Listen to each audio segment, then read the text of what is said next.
আল্লাহ কি শুধু ইসলাম ধর্মের জন্যই অনন্য? চলুন এমন একটি প্রশ্ন করি যেটা বেশিরভাগ মানুষ কখনো ভেবে দেখে না। আল্লাহ কি শুধুই মুসলিমদের প্রভু? সংক্ষিপ্ত উত্তর হলো না।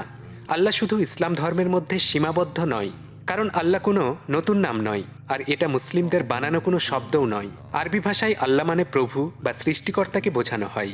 আরবে বসবাসরত খ্রিস্টানরাও বলেন আল্লাহ, আবার ইহুদিরাও প্রভুকে বোঝাতে আল্লাহ বলেন। ইসলামের আগের এই শব্দের অর্থ ছিল সর্বোচ্চ, একক স্রষ্টা। তাই মুসলমানরা যখন আল্লাহ বলেন, তারা কোনো ভিন্ন ঈশ্বরের কথা বলেন না। তারা বলেন ইব্রাহিমের ঈশ্বরের কথা, আদমের ঈশ্বর, নুহের ঈশ্বর, মুসার ঈশ্বর, ঈশার ঈশ্বর। ইসলাম নতুন কোনো ঈশ্বর নিয়ে আসেনি। ইসলাম ঈশ্বরের একত্বকে আবার স্পষ্ট করে ঘোষণা করেছে। এই কারণেই কোরআন কোনো জটিল দর্শন দিয়ে শুরু হয় না, শুরু হয় একদম পরিষ্কার ভাষায়। বলুন, তিনিই আল্লাহ, এক কিন্তু অনেকের একজন নয়, এক কিন্তু ভাগ করা নন, এক কিন্তু মানুষের কল্পনায় বন্দী নন, এক চিরন্তন, অদ্বিতীয়।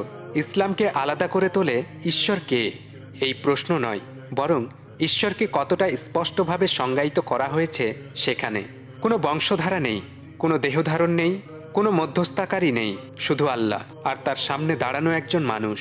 ইসলাম একটা সাহসী কথা বলে, আল্লাহর কাছে যেতে আপনার কোনো পুরোহিত দরকার নেই, আপনার দুঃখ বোঝাতে কোনো সন্ত দরকার নেই। আপনি ডাকলেই আল্লাহ শোনেন, আপনি ফিরে এলেই আল্লাহ গ্রহণ করেন। তাহলে কি আল্লাহ শুধু মুসলমানদের?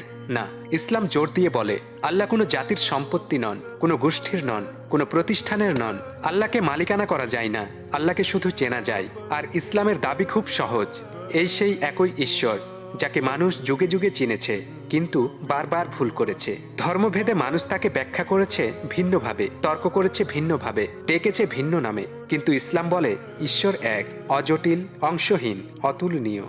আর প্রতিটি আত্মা নাম জানুক বা না জানুক তাকেই খুঁজছে। তাই আল্লাহ ইসলামেই সীমাবদ্ধ নন, কিন্তু ইসলাম অনন্য, কারণ সে কঠোরভাবে রক্ষা করে আল্লাহর পরম একত্ব। أجمل صورة وحباك نور